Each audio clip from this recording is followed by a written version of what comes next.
bukalah matamu, saatnya meraih mimpimu. Arahkan pandangan ke depan, Tuhan kan menuntunmu. Sadarilah masa berganti, tantangan kan kita hadapi. Bergandeng tangan untuk negeri, era kita menanti berseri.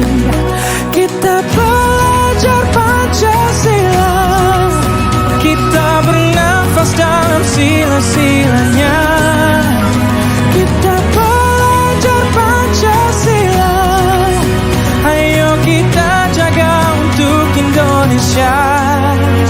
Bersatu dalam perbedaan, berpegang tangan dan berlari. Singkirkan egomu, oh kawan, demi negeri ini. Jadilah generasi emas, cerdas berkarakter itu kita. Berjuang dan harus berani, kita terus torehkan prestasi.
Dan bukalah matamu, saatnya meraih mimpimu. Arahkan pandangan ke depan, Tuhan kan menuntunmu. Sadarilah masa berganti, tantangan kan kita hadapi. Bergandeng tangan untuk negeri, era kita menanti berseri. Kita belajar Pancasila, kita bernafas dalam sila-silanya. Kita belajar Pancasila, ayo kita jaga untuk Indonesia. Bersatu dalam perbedaan, berpegang tangan dan berlari. Singkirkan egomu, oh kawan, demi negeri ini. Jadilah generasi emas, cerdas berkarakter itu kita. Berjuang dan harus berani, kita terus torehkan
Selamat pagi Bapak Ibu Guru semuanya. Assalamualaikum warahmatullahi wabarakatuh. Yang terhormat Bapak Joko Santoso, SPD MM, selaku Kepala Sekolah SMP Negeri 42 Semarang. Yang saya hormati Bapak Ibu Guru SMP Negeri 42 Semarang yang sudah ikut dalam acara menyebarkan pemahaman dan penerapan budaya positif untuk memenuhi aksi nyata modul 1.4 yang akan disampaikan oleh Bapak Wahyu Heriansyah, SPDGR, calon guru penggerak Angkatan 9 Kota Semarang. Perkenalkan, nama saya adalah David Anugrah Khair. Di sini saya sebagai moderator. Baiklah, saya akan menyampaikan susunan acara kegiatan hari ini. Yang pertama adalah pembukaan. Yang kedua adalah sambutan dari Bapak Joko Santoso.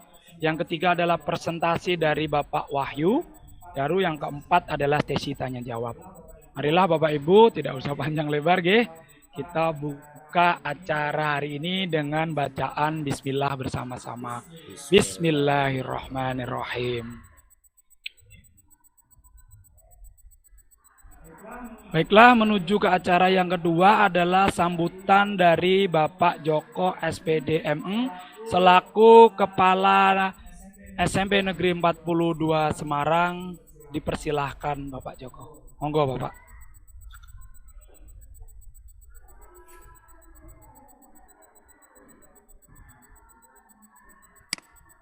Bapak nun sewu mic on-nya Bapak.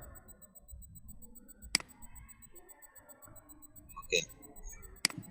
Ya, terima kasih untuk Pak David untuk waktu yang telah diberikan saya untuk memberikan sambutan untuk kegiatan ini praktek baik dalam rangka CGP untuk modul berapa Pak? Modul 1.4 Bapak. 1.4 ya.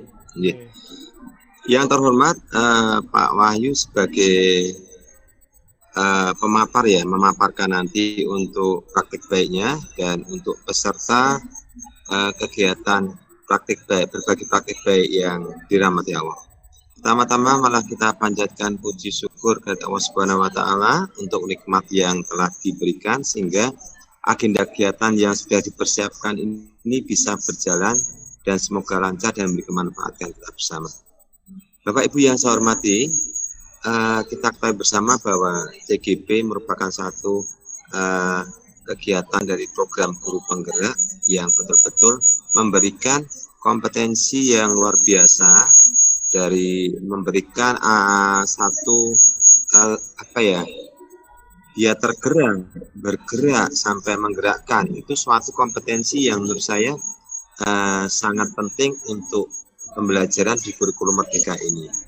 Dengan 3 kompetensi itu, saya yakin Bapak Ibu akan mempunyai satu kekuatan untuk bisa melaksanakan kurikulum Merdeka, di mana rohnya adalah bagaimana kita bisa melaksanakan program ataupun pembelajaran yang memerdekakan anak, yang berpihak pada anak.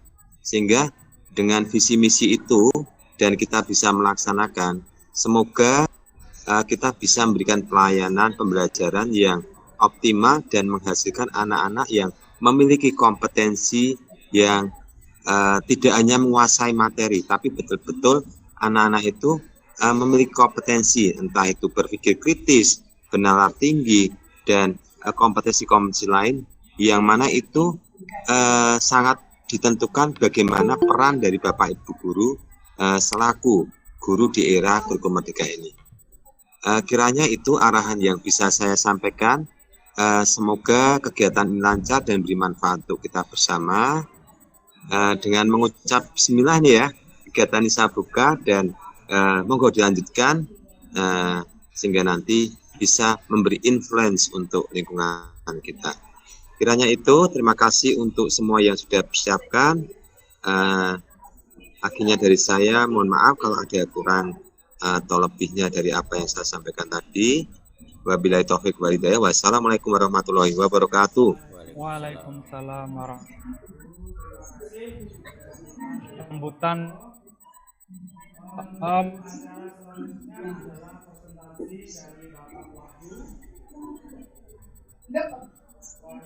Wahyu Heriansyah SPD GR, monggo dipersilahkan Bapak Wahyu. Iya, terima kasih Pak David. Bentar saya bagikan PowerPoint presentasi saya.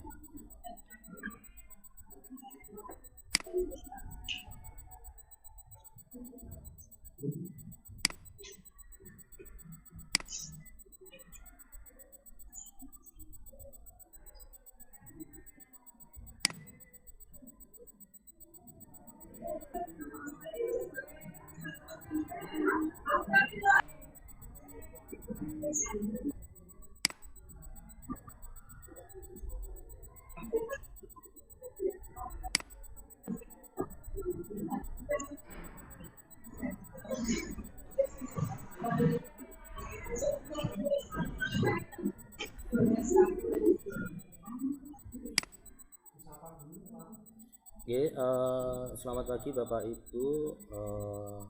Terima kasih atas partisipasinya dalam kegiatan saya kali ini dalam menyebarkan dan pemahaman penerapan pengalaman budaya positif yang saya ambil dari modul yang ada di calon guru penggerak, yaitu modul 1.4. Saya Wahyu Heriansyah, calon guru penggerak angkatan 9 Kota Semarang.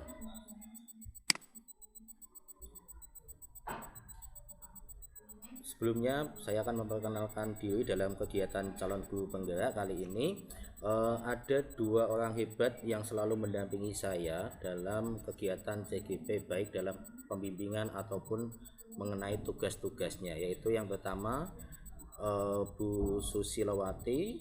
Beliau adalah fasilitator, beliau adalah alumni guru calon penggerak angkatan 4 ya, di mana beliau sekarang sudah menjadi kepala sekolah di salah satu SD di Kabupaten Kendal. Yang kedua yaitu pengajar praktik saya, Pak Muhammad Abdul Aziz MKom. Beliau adalah guru SMK 5 Kota Semarang.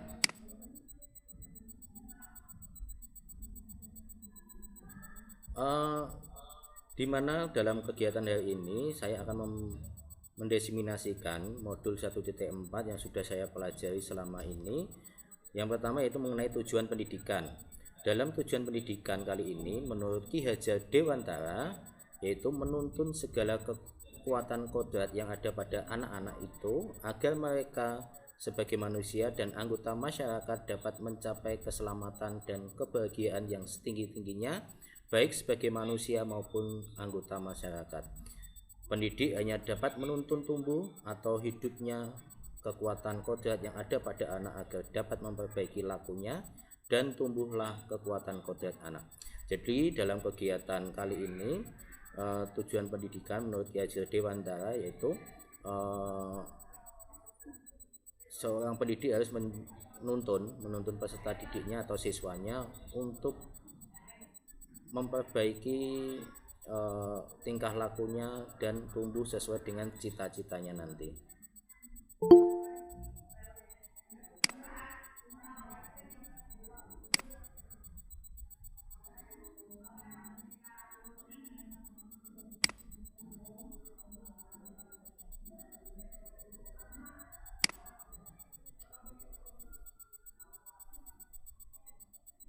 Selanjutnya dalam praktek baik ini ada beberapa kalimat pemantik mengenai kegiatan ini. Hukuman dapat mendisiplinkan anak. Pemberian hukuman dengan hal positif seperti membaca, membersihkan halaman sekolah dapat mengingatkan disiplin anak. Memberi penghargaan dapat meningkatkan motivasi belajar anak. Jadi dalam kali ini sebuah hukuman itu apakah dapat mendisiplinkan anak atau memberikan hukuman itu adalah hal yang positif seperti membaca, membersihkan halaman sekolah, apakah itu bisa dimaksud hukuman dalam hal positif atau tidak. Dan memberikan penghargaan dapat meningkatkan motivasi belajar anak.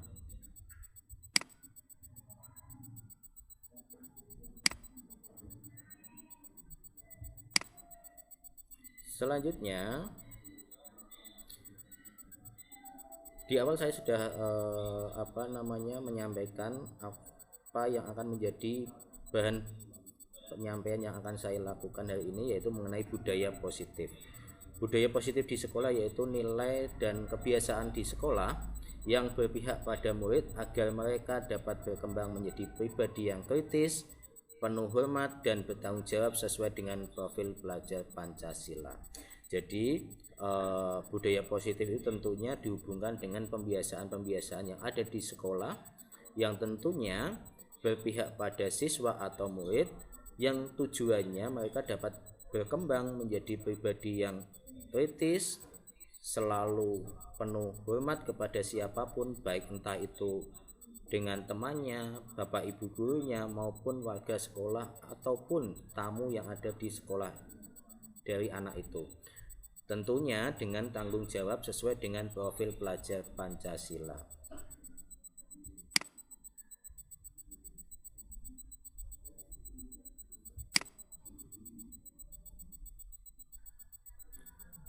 Nah, ini adalah beberapa foto ketika budaya positif yang ada di SMP Negeri 42 Semarang, di mana tempat saya bekerja dan tempat di mana saya menuangkan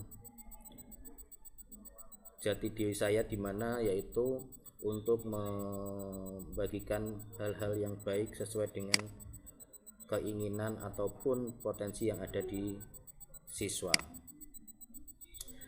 Yang pertama yaitu mengenai pembiasaan upacara baik di hari Senin maupun di hari-hari besar nasional. Yang kedua, budaya positif yang biasa dilakukan di setiap paginya yaitu di hall sekolah mengenai salam, sapa, senyum atau 5S itu ya. Di mana kegiatan itu dilakukan oleh semua warga sekolah, mulai bapak ibu guru maupun siswa-siswanya ataupun pegawai yang ada di SMP Negeri 42 Semarang. Yang ketiga yaitu pembiasaan ketika saya masih menjadi pembina OSIS, di mana itu anak-anak mempunyai kebudayaan atau mempunyai budaya pembiasaan berbagi pada masyarakat di sekitar SMP atau sekolah kami. Selanjutnya foto yang bawah itu ada salah satu kegiatan di mana anak-anak putri di siang hari biasanya ketika waktu zuhur mereka tidak bisa melakukan sholat, maka dengan pembiasaan atau budaya positif membaca Asmaul Husna ataupun yang lainnya. Terus sebelahnya itu ada kebersihan lingkungan di mana yang dilakukan oleh semua warga sekolah, baik siswa, guru, karyawan ataupun yang lainnya.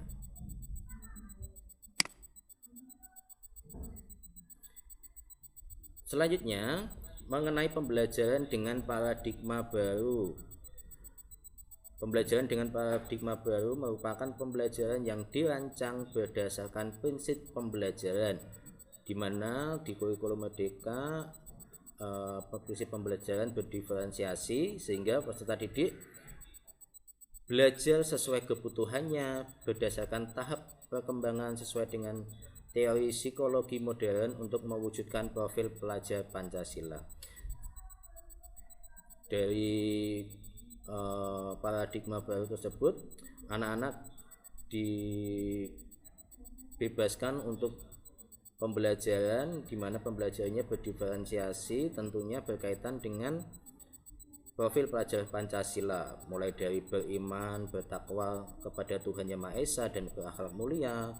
Yang kedua, berkebinaan global, bergotong royong, kreatif, bernalar kritis, dan mandiri.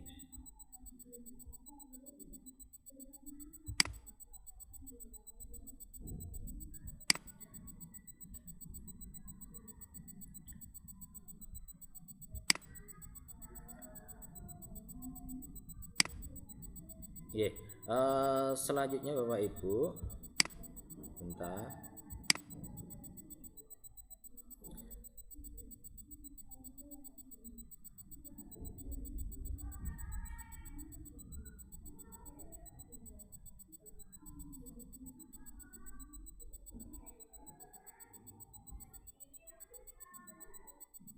Dalam menyebarkan dan pemahaman penerapan dan pengalaman di modul 1.4, kali ini saya akan memberikan berbagai topik yang akan saya desimasikan hari ini. Yang pertama, disiplin positif dan nilai kebajikan universal.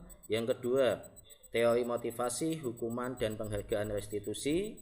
Yang ketiga, keyakinan kelas. Yang kelima, restitusi 5 posisi kontrol. Yang keempat itu 5 kebutuhan manusia. Yang keenam, restitusi segitiga.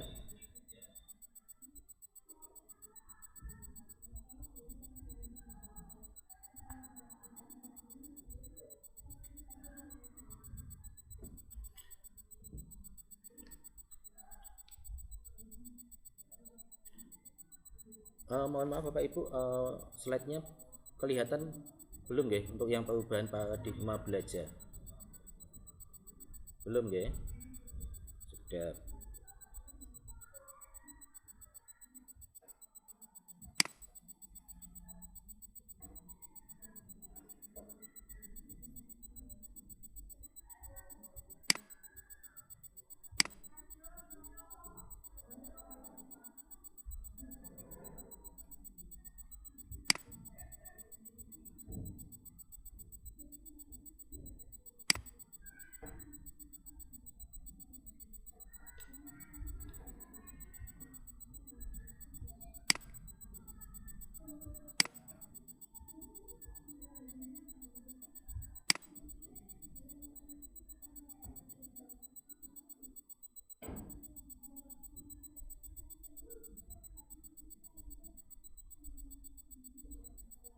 Mohon maaf Pak David, sudah kelihatan belum perubahan paradigmanya? Ampun. Oke. Saya lanjut ya Bapak Ibu, mohon maaf. Sudah Pak Wahyu. Oke. Perubahan paradigma belajar yaitu dalam pembangunan budaya positif, sekolah dapat menyediakan lingkungan yang positif, aman dan nyaman agar siswa dapat berpikir, bertindak dengan merdeka dan bertanggung jawab. Disiplin sangat berkaitan dengan kontrol yang diberikan guru terhadap siswa. Jadi dalam perubahan paradigma belajar, sekolah menjadi salah satu tempat yang paling nyaman yang dimiliki oleh siswa untuk menyampaikan atau menularkan potensinya dengan maksimal. Dengan lingkungan yang tidak positif, pastinya anak-anak akan beranggapan bahwa sekolah itu merupakan salah satu tempat yang tidak menyenangkan. Bila mana sekolah bisa dijadikan sekolah atau tempat yang positif, aman dan nyaman, siswa sangat nyaman belajar di sekolah.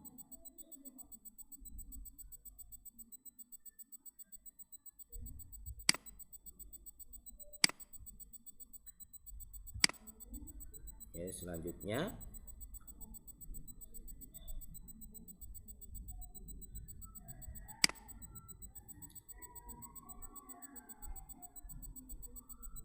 Bapak Ibu, ini ada beberapa ilustrasi, coba nanti dibayangkan, mungkin bisa dipraktekkan. Yang pertama, kegiatan kepalan tangan ada di si A dan B, Anda dan teman Anda. Sobeklah secari kertas kecil, tuliskan benda atau sesuatu yang sangat berharga untuk Anda, letakkan di salah satu tangan Anda dan genggam benda atau sesuatu tersebut dengan segala daya. Bisa dipraktekkan Bapak Ibu. Setelah itu, teman Anda, si B, akan mencoba dengan sekuat tenaga dan dengan berbagai cara untuk meminta Anda memberikan benda tersebut. Si B itu bisa membujuk atau bisa mengancam, menghardik, merayu, menyuap, apa saja supaya Anda dapat membuka kepalan tangan Anda. Apa yang terjadi Bapak Ibu? Apakah Bapak Ibu akan memberikan yang ada di kepalan tangan Bapak Ibu, atau memberikan dengan ikhlas ataupun memberikan dengan cuma-cuma? Mungkin Bapak Ibu bisa membayangkan bagaimana saat itu terjadi di Bapak Ibu sendiri. Kira-kira bagaimana Bapak Ibu akan mempertahankan atau memberikan kepada teman Anda itu? Monggo bisa dijawab Bapak Ibu.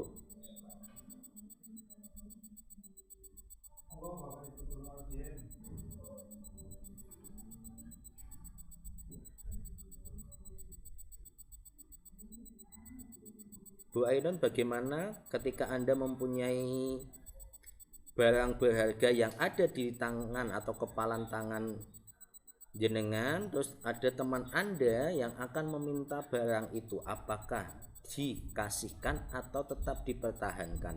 Kalau pendapatnya Bu Ainun seperti apa?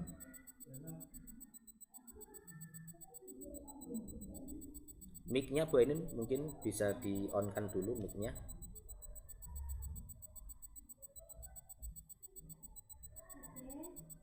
Oke, terima kasih Pak Wahyu. Apa suara saya terdengar dengan jelas? Sudah Ibu, monggo. Oke. Kalau menurut saya, barang berharga saya yang diminta oleh teman saya, jikalau memang apa yang saya punya itu bisa bermanfaat bagi teman saya, dan teman saya itu lebih membutuhkan, maka dengan rela saya akan berikan.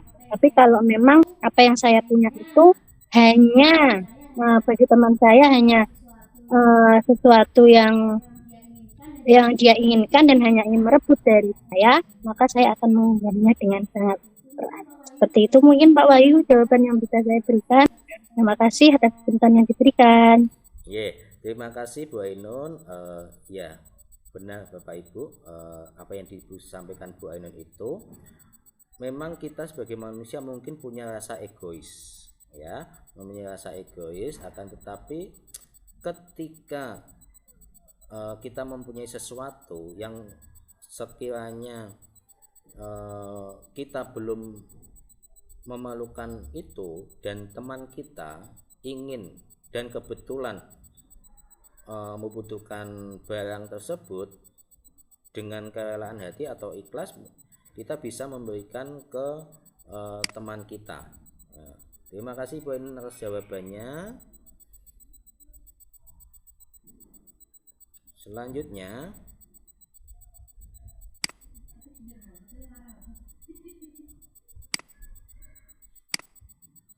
sebentar Bapak Ibu.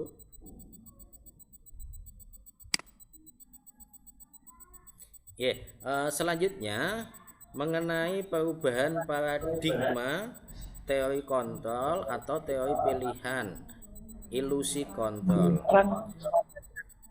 Ilusi kontrol di sini ada 4 Bapak Ibu. Yang pertama, ilusi guru untuk mengontrol siswa atau murid. Yang kedua, ilusi bahwa semua penguatan positif, efektif, dan bermanfaat. Ilusi yang ketiga, ilusi bahwa kritik dan membuat orang merasa bersalah dapat menguatkan karakter. Yang keempat, ilusi bahwa orang dewasa memiliki hak untuk memaksa. Nah, ini miskonsepsinya Bapak Ibu. Sudah saya sampaikan tadi sebelumnya.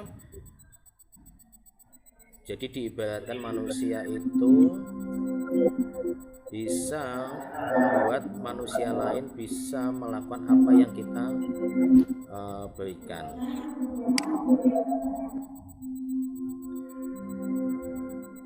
Nah, selanjutnya Bapak Ibu, ini adalah perubahan paradigma stimulus, respon, dan teori kontrol. siapa sih yang sesungguhnya memiliki kontrol itu? Ya, kita bahas satu persatu ya Bapak Ibu. Stimulus respon, realitas kebutuhan kita sama. Ya, setiap manusia mempunyai kebutuhan sama. Teori kontrolnya, realitasnya kebutuhan kita berbeda. Jadi setiap manusia tentunya mempunyai kebutuhan. Tetapi kebutuhan di masing-masing manusia itu pasti berbeda-beda. Ada yang membutuhkan misalnya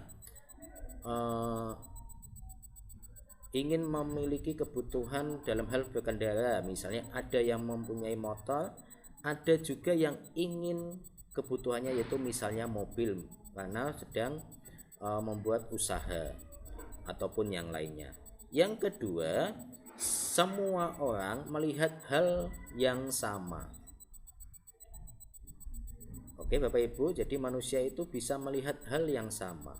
Tetapi setiap orang memiliki gambaran yang berbeda. Ya Bapak Ibu, jadi kita manusia bisa melihat hal yang sama.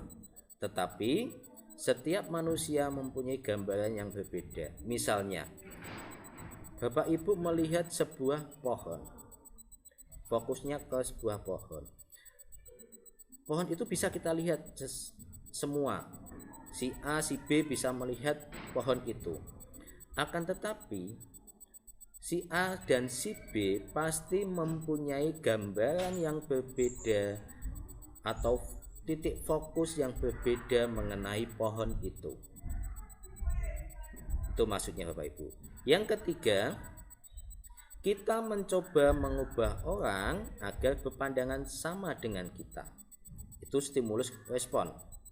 Teori kontrolnya, kita berusaha memahami pandangan orang lain tentang dunia. Jadi kita mencoba mengubah orang agar berpandangan sama dengan kita. Itu stimulus responnya. Kita bisa mengubah orang itu supaya sependapat dengan kita. Tetapi teori kontrolnya, kita akan memahami pandangan orang lain tentang dunia itu mesti mempunyai hal yang berbeda atau pandangan yang berbeda. Selanjutnya, perilaku buruk dilihat sebagai suatu kesalahan. Itu stimulus responnya, ya Bapak Ibu. Di sini pasti kita sebagai manusia yang umumnya berperilaku yang negatif itu sebuah kesalahan. Tetapi teori kontrolnya beda Bapak Ibu. Semua perilaku pasti mempunyai tujuan yang berbeda-beda. Jadi perilaku yang dilakukan oleh manusia pasti mempunyai tujuan yang ingin dia capai. Selanjutnya, orang lain bisa mengontrol saya. Teori kontrolnya, hanya Anda yang bisa mengontrol diri Anda.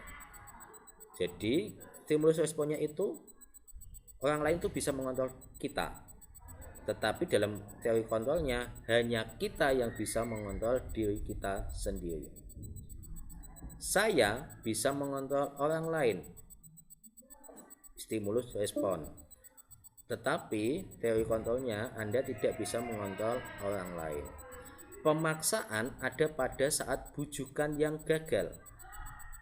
Pasti hal yang sifatnya memaksa itu terjadi dalam hal bujukan yang gagal. Kolaborasi dan konsensus menciptakan pilihan-pilihan baru. Terakhir, model berpikir menang atau kalah.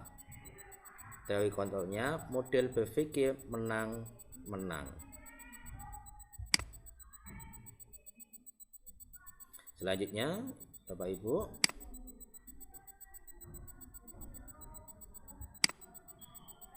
nah, nilai kebajikan, ya Bapak Ibu, nilai kebajikan universal.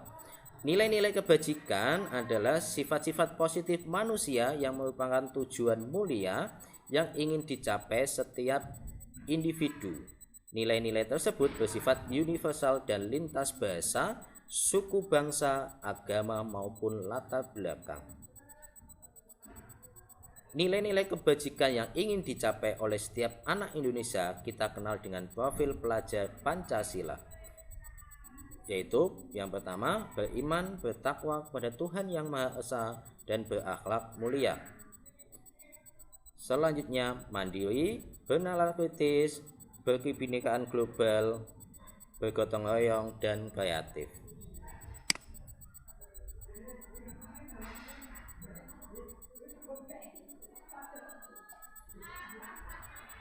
Nilai-nilai kebajikan yang ada saat ini, profil pelajar Pancasila tadi, beriman, bertakwa kepada Tuhan Yang Maha Esa dan berakhlak mulia, mandiri, bernalar kritis, berkebinekaan global, gotong royong, kreatif.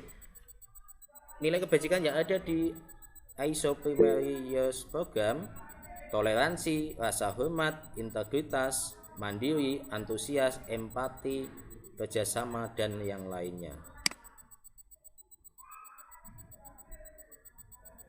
Selanjutnya,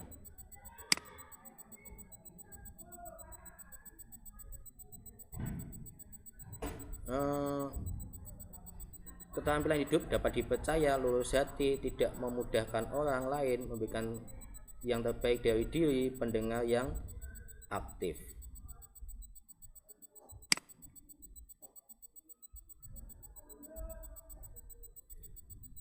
Kebutuhan dasar. Jadi setiap manusia mempunyai kebutuhan dasar manusia, yaitu segala sesuatu yang kita lakukan untuk mendapatkan yang kita inginkan. Seluruh tindakan yang kita lakukan memiliki tujuan tertentu, dan semua usaha terbaik yang kita lakukan adalah dalam rangka agar kebutuhan dasar kita terpenuhi dengan baik. Itu kebutuhan dasar yang dimiliki manusia.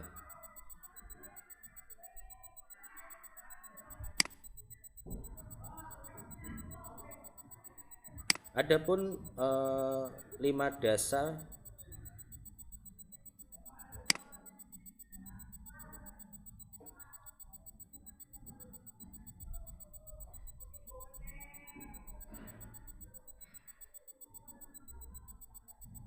sebentar Bapak Ibu.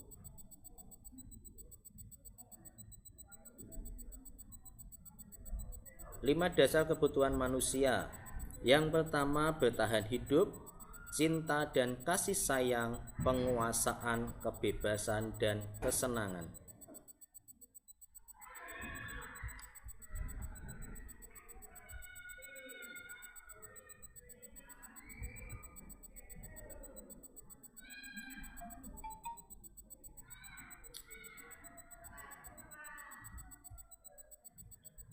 Kebutuhan dasar bertahan hidup misalnya makanan, pakaian, tempat tinggal, keamanan, kesehatan.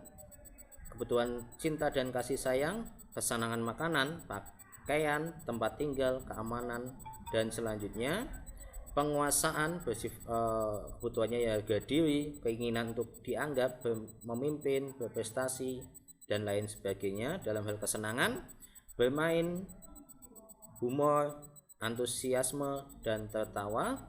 Dalam hal kebebasan, mandiri, berperilaku pilihan, mencoba hal baru, mampu mengendalikan arah dirinya.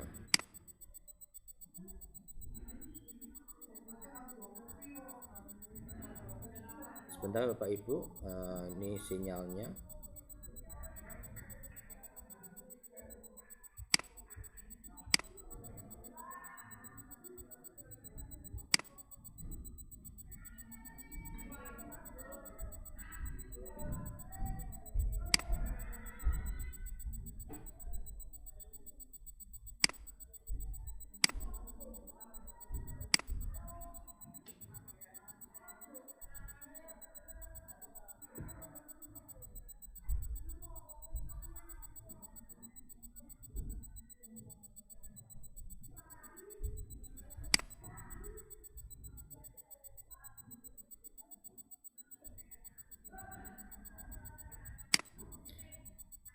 Teori motivasi manusia. Jadi manusia itu mempunyai teori motivasi. Yang pertama, untuk menghindari ketidaknyamanan atau hukuman. Yang kedua, untuk mendapatkan imbalan dari orang lain atau institusi. Yang ketiga, untuk menghargai diri sendiri.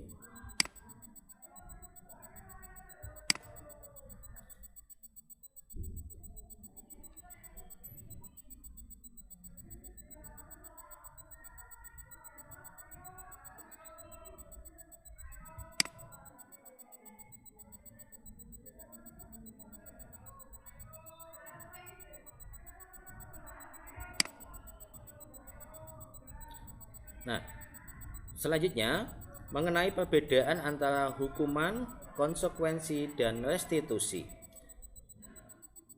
Hukuman itu bersifatnya tidak terencana, murid tidak tahu apa yang akan terjadi, bersifat satu arah, berupa hukuman fisik atau psikis. Konsekuensi terencana atau disepakati sesuai peraturan, murid tetap dibuat tidak nyaman, sikap guru selalu memonitor murid. Sedangkan restitusi, proses menciptakan kondisi murid untuk memperbaiki kesalahan, proses kolaboratif yang mengajarkan murid menjadi solusi sendiri dari kesalahan sendiri.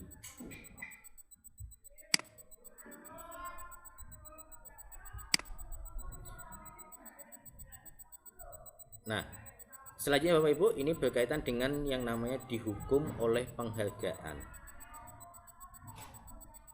Jadi penghargaan itu Bapak Ibu bersifat, mungkin ada yang beranggapan bersifat negatif maupun positif.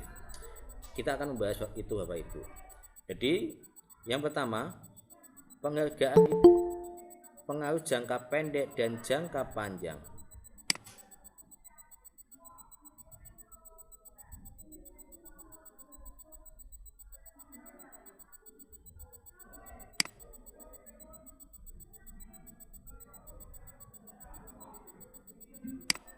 Selanjutnya, penghargaan sifatnya menghukum.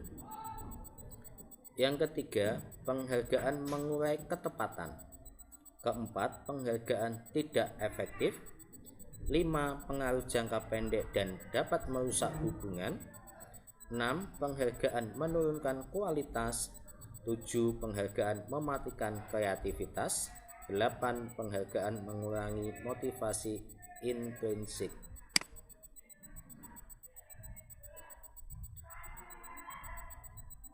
Nah, Bapak Ibu, tadi di atas saya sudah menjelaskan mengenai hukuman atau hukuman dan konsekuensi.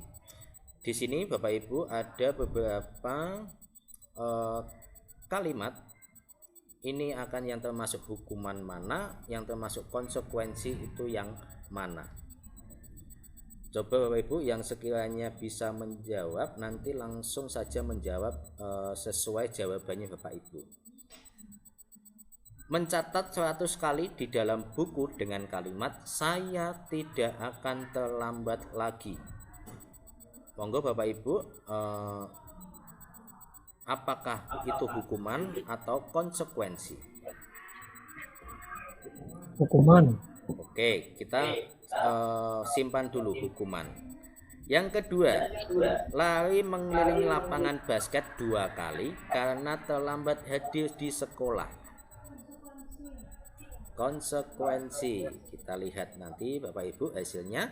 Murid diminta untuk push up 15 kali karena tidak menggunakan masker ke sekolah. Hukuman. Oke, kita simpan dulu. Menggantikan kertas tugas teman yang telah dicoret-coret. Konsekuensi. Membersihkan tumpahan air di meja tulis karena tersenggol saat belajar. Konsekuensi. Murid disuruh untuk tidak mengenakan sepatu seharian di sekolah karena tidak mengenakan sepatu hitam. Konsekuensi atau hukuman Bapak Ibu? Murid disuruh tidak.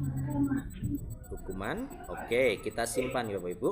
Lari mengelilingi lapangan basket karena terlambat 10 menit untuk pembelajaran PJOK. Hukuman atau konsekuensi? Hukuman. Kita lihat Bapak Ibu. Nah, itu jawabannya Bapak Ibu. Mencatat tadi hukuman. Jadi itu yang pertama sifatnya tanpa direncana, langsung pada saat itu juga kalau hukuman. Kalau konsekuensi berarti sesuai dengan kesepakatan, tetapi tetap saja siswa menjadi tidak nyaman. Selanjutnya Bapak Ibu,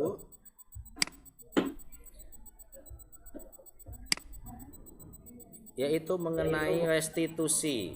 Restitusi di sini adalah proses menciptakan kondisi bagi murid untuk memperbaiki kesalahan mereka sehingga mereka bisa kembali pada kelompok mereka dengan karakter yang lebih kuat.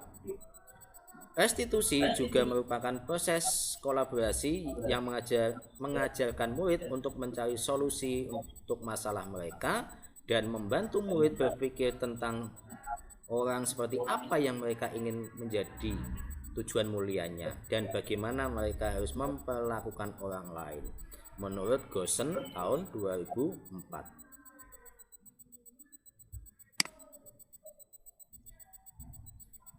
Bapak Ibu, ini modelnya segitiga restitusi yang ada.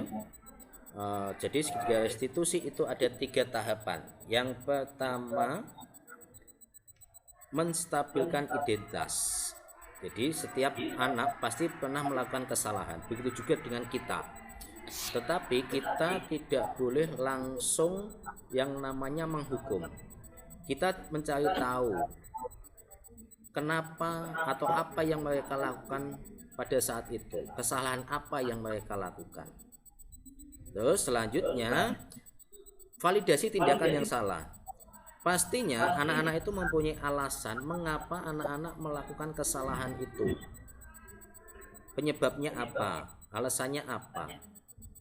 Dan selanjutnya yang ketiga, menanyakan keyakinan, baik keyakinan kelas atau keyakinan sekolah. Dalam hal ini anak-anak diarahkan untuk mencari tahu solusi yang terbaik untuk memperbaiki kesalahan mereka sendiri.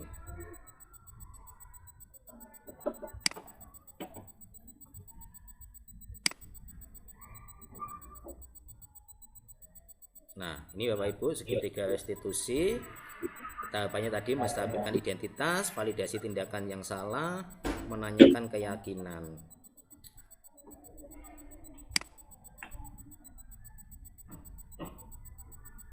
Selanjutnya, ya ini Bapak Ibu, untuk kita bahas satu persatu menstabilkan identitas dalam langkah-langkah penerapan segitiga restitusi. Jadi menstabilkan identitas di sini untuk membuat anak yang merasa gagal tadi atau yang melakukan kesalahan tadi merasa gagal karena buat salah menjadi positif terhadap dirinya. Nah, guru di sini tidak boleh menjudge atau langsung menghukum si anak itu, tetapi menstabilkan kondisi dulu. Misalnya bisa berkata dengan berbuat salah itu hal yang manusiawi. Tidak ada manusia yang sempurna. Bapak Ibu juga pernah buat salah. Kita pasti bisa menyelesaikan permasalahan ini. Bapak Ibu tidak tertarik untuk mencari tahu siapa yang benar, siapa yang salah. Tetapi Bapak Ibu lebih tertarik untuk menyelesaikan masalah kamu. Kalau kamu menyalahkan dirimu sendiri terus-menerus, maka kamu bersikap baik pada dirimu sendiri kah? Nah, itu untuk menstabilkan identitasnya Bapak Ibu. Sedangkan untuk langkah-langkah penerapannya, yang kedua yaitu validasi kebutuhan. Yang pertama, validasi kebutuhan membantu murid untuk mengenali kebutuhan dasar yang ingin dipenuhinya ketika melakukan kesalahan itu. Pada dasarnya, setiap tindakan manusia tujuannya adalah memenuhi kebutuhan dasar. Mati. Berarti sejam tadi. Gawe meneh. Saya wingi jam 09.00. Jadi ono sing jam 09.00 jam 10 ya, Dik. Mohon maaf, tadi ada kendala berkaitan dengan sinyal. Saya lanjutkan kembali Bapak Ibu mengenai langkah-langkah segitiga restitusi yang terakhir, yaitu menanyakan keyakinan. Jadi anak-anak yang tadinya sudah melakukan kesalahan dihubungkan dengan norma sosial dan nilai-nilai yang mendasari manusia berinteraksi dengan orang lain. Bapak Ibu guru bisa berkata atau menanyakan apa nilai yang kita percaya di kelas atau sekolah kita. Yang kedua, nilai-nilai universal apa yang telah kita sepakati. Kelas yang ideal itu seperti apa sih? kamu ingin jadi anak seperti apa? Apa yang kamu rasakan ketika kamu melakukan itu? Kamu menjadi orang yang seperti apa? Jadi dalam tahapan ini Bapak Ibu guru itu hanya menanyakan keyakinan kepada si anak yang melakukan kesalahan itu, dan dari keyakinan itu apa yang ingin dia lakukan ke depannya untuk memperbaiki masalah yang dia hadapi itu, Bapak Ibu. Ya, ini Bapak Ibu mengenai maaf Bapak Ibu. Jadi seorang guru itu memiliki 5 posisi kontrol, Bapak Ibu. Jadi seorang guru itu memiliki 5 posisi kontrol. Yang pertama sebagai penghukum, yang kedua pembuat rasa bersalah, yang ketiga menjadi teman, keempat menjadi pemantau, dan yang kelima menjadi manajer. Adapun tabel-tabelnya Bapak Ibu ini, jika guru menjadi penghukum itu bagaimana, guru menjadi pembuat rasa bersalah itu bagaimana, guru menjadi teman, pemantau, manajer, itu mempunyai bagian-bagian yang berbeda. Seorang guru menjadi penghukum itu tidak mau tahu alasan yang disampaikan oleh siswa yang melakukan kesalahan itu. Misalnya juga membuat rasa bersalah. Jadi anak-anak ditanya atau diberikan kalimat-kalimat yang mengakibatkan anak-anak itu menjadi lebih bersalah. Ada juga yang sebagai teman. Kita memposisikan diri sebagai teman si anak itu. Sebagai pemantau, pemantau hanya menanyakan saja. Sebagai manajer, dalam manajer ini tentunya Bapak Ibu guru bisa menjadi posisi guru yang ideal kalau menurut saya, Bapak Ibu.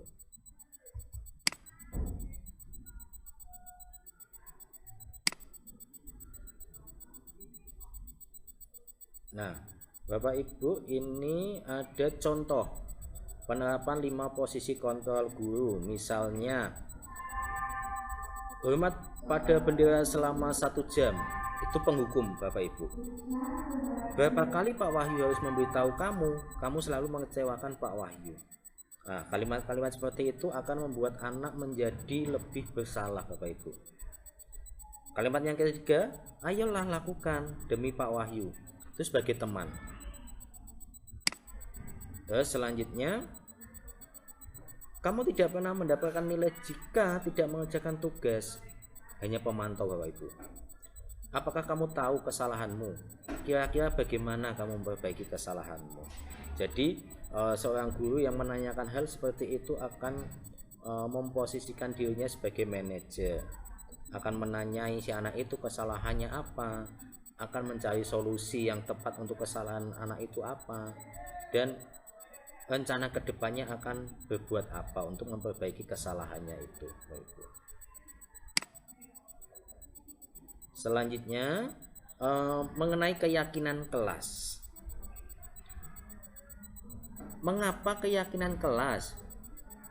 Kok mengapa bukan peraturan kelas? Jadi mengapa keyakinan kelas? Mengapa bukan peraturan kelas?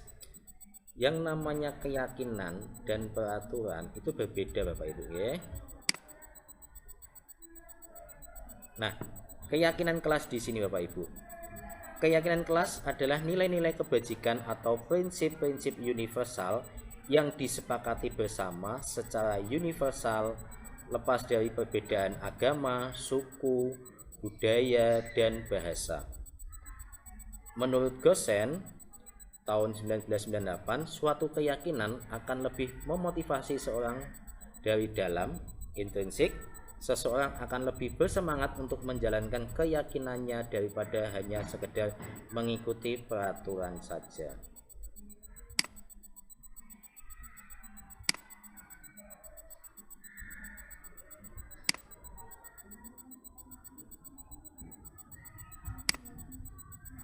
Nah, Dalam membentukkan keyakinan kelas itu kalimatnya yang pertama bersifat abstrak, yang kedua berupa pernyataan universal, dibuat dalam pernyataan positif, jangan pernyataan yang negatif Bapak Ibu.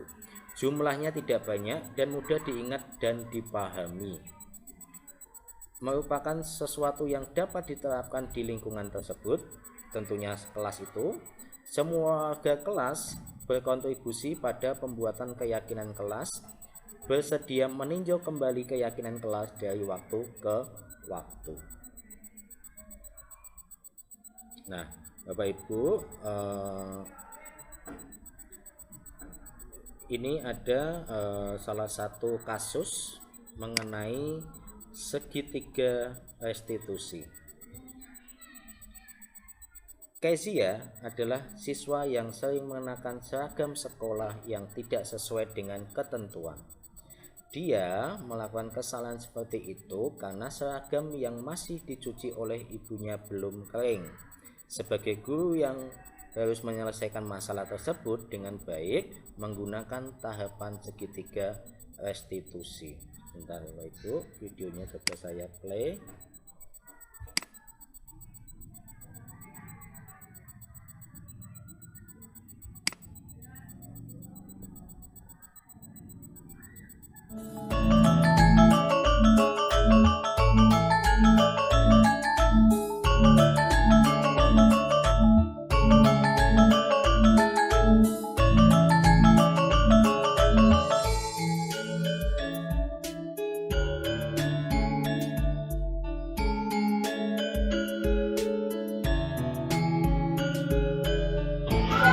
Oke guys ya, nanti habis istirahat ketemu sama Pak Wahyu ya.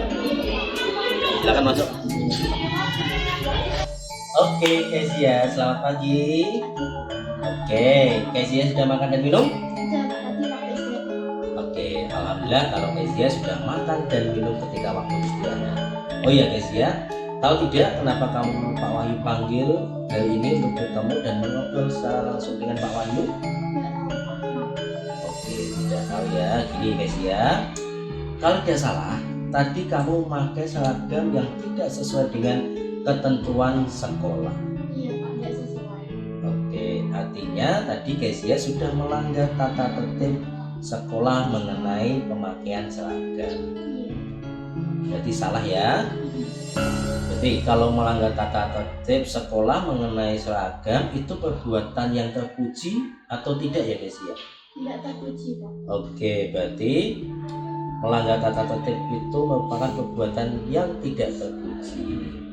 Oke, tentunya setiap manusia pasti mempunyai kesalahan. Seperti yang dilakukan Kezia tadi, kesalahannya memakai seragam yang tidak sesuai dengan ketentuan. Tetapi tidak serta-merta Kezia itu salah. Semua manusia pasti mempunyai kesalahan. Pak Wahyu ataupun yang lainnya itu pasti pernah melakukan kesalahan. Misalnya tidak memakai seragam sesuai dengan ketentuan ketika berangkat bekerja ataupun yang lainnya. Oke, di sini Pak Wahyu tidak menyalahkan Kezia, tetapi Pak Wahyu ini berusaha mencari solusi mengenai kesalahan yang Kezia berbuat, yang tadi memakai seragam tidak sesuai dengan ketentuan. Dari itu pastinya Kezia mempunyai alasan mengapa memakai seragam yang tidak sesuai dengan ketentuan. Coba Kezia jelaskan mengapa Kezia memakai seragam yang tidak sesuai dengan ketentuan. Kemarin itu Pak, seragamnya kan dicuci, hari ini belum kering. Oke, seragamnya dicuci semalam dan paginya belum kering ya. Oke, Pak Wahyu mau tanya dulu guys ya, kenapa seragamnya baru dicuci semalam?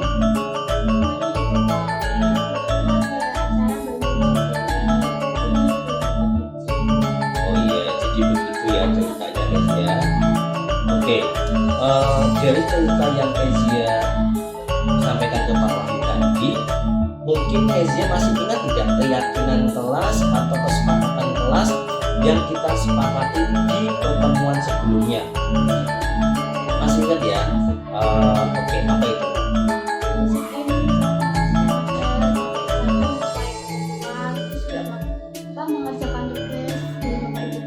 Oke, disiplin dalam segala hal, misalnya memakai seragam ataupun yang lainnya sesuai dengan tata tertib yang ada di sekolah kita. Maka dari itu, Kezia yakin nggak dengan keyakinan yang sudah kita buat itu akan merubah Kezia menjadi lebih baik? Oke, yakin. Kalau Kezia merasa yakin, coba sekarang apa yang ingin Kezia lakukan supaya bisa disiplin dalam segala hal, misalnya tadi berpakaian sesuai dengan ketentuan sekolah.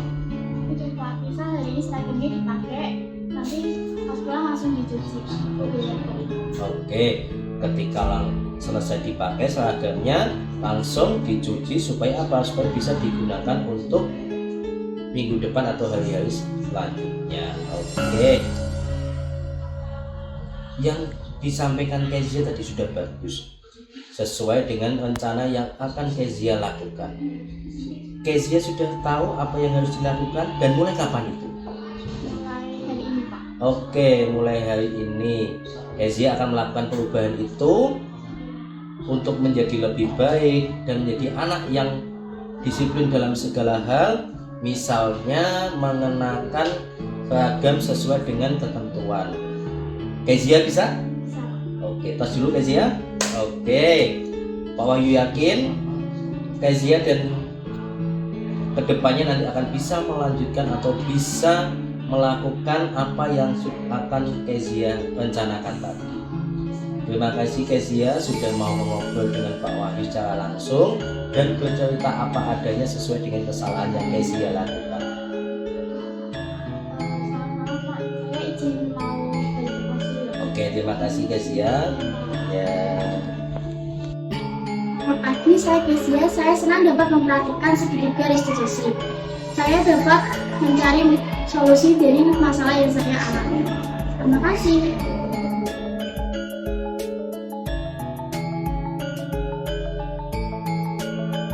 Saja Bapak Ibu yang bisa saya sampaikan. Mohon maaf bila ada kata-kata yang tidak berkenan untuk Bapak Ibu, mohon maaf. Sekali lagi terima kasih atas waktunya. Semoga bisa bermanfaat bagi kita semuanya. Terima kasih. Assalamualaikum warahmatullahi wabarakatuh. Saya kembalikan kepada Fit. Ya, waalaikumsalam warahmatullahi wabarakatuh. Ya, itu tadi penjelasan dari Bapak Wahyu, cukup menarik. Oke, menuju ke acara selanjutnya adalah sesi tanya jawab. Monggo yang ingin mengajukan pertanyaan tentang penyebaran pemahaman dan penerapan budaya positif. Yang Bapak Ibu.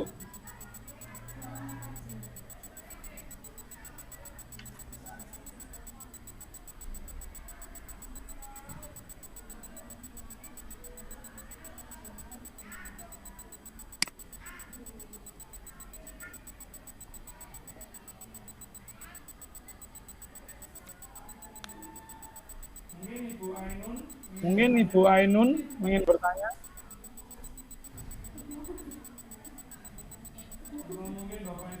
Atau mungkin Bapak Ibu guru yang lain. Mungkin yang baru masuk Pak Khairul Suud.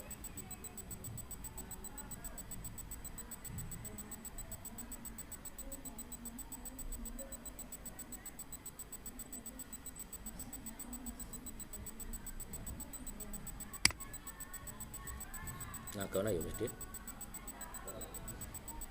tadi teng.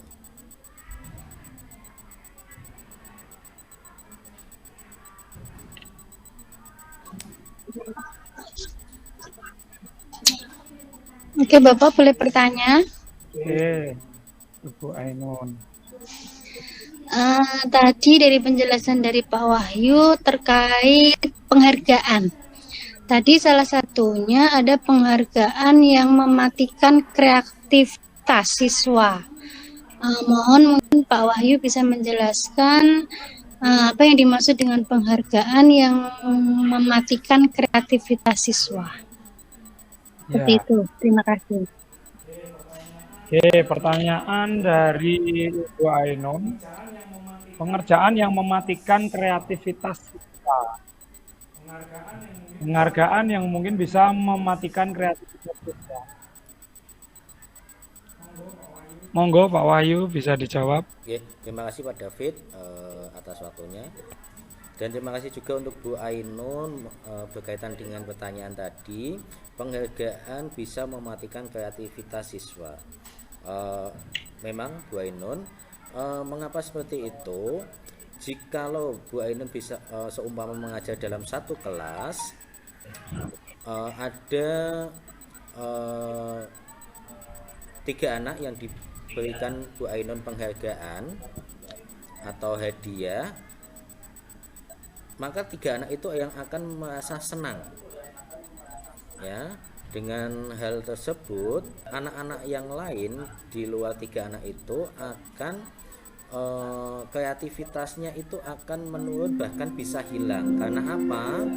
Karena anak-anak merasa, oh ya sudah, paling anak-anak itu saja yang bisa dapat hadiah dari Bu Ainun, karena anak itu mungkin pintar atau aktif ataupun yang lainnya. Tapi kita yang tidak aktif pasti juga tidak akan dapat hadiah ataupun yang lainnya. Maka mereka beranggapan kreativitasnya itu akan menurun atau hilang. Mungkin itu Bu Ainun.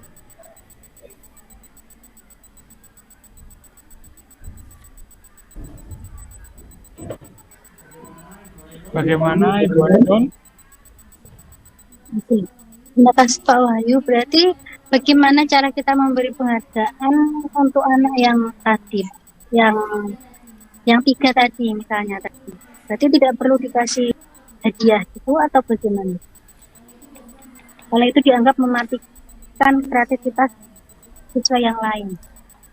Oke, Bu Ainun, terima kasih akan tanggapannya. Sebenarnya yang namanya penghargaan itu boleh-boleh saja kita berikan kepada anak di dalam kelas. Hanya saja mungkin semua anak yang ada di dalam kelas itu kita kasih penghargaan. Penghargaan di sini bukan berarti kita kasih hadiah ataupun hal-hal yang lainnya, misal uang ataupun alat tulis ataupun yang lainnya. Kita bisa memberikan penghargaan itu berupa pujian. Nah, berupa pujian tentunya mau nggak mau kita akan ada yang kita kasih pujian yang sangat baik, kurang baik. Nah, dengan penghargaan itu pastinya kita akan memberikan tambahannya itu berupa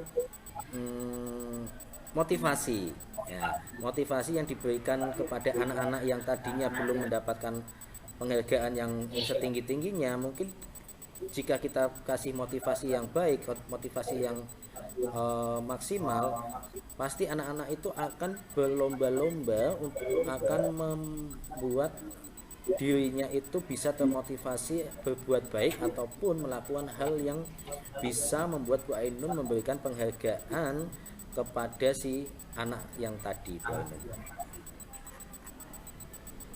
Mungkin itu Bu Ainun. Oke, terima kasih Pak Wahyu. Ya. Itu tadi pertanyaan dari Ibu Ainun. Monggo Bapak Ibu guru yang lain jika ingin mengajukan pertanyaan. Oke, demikian tadi diseminasi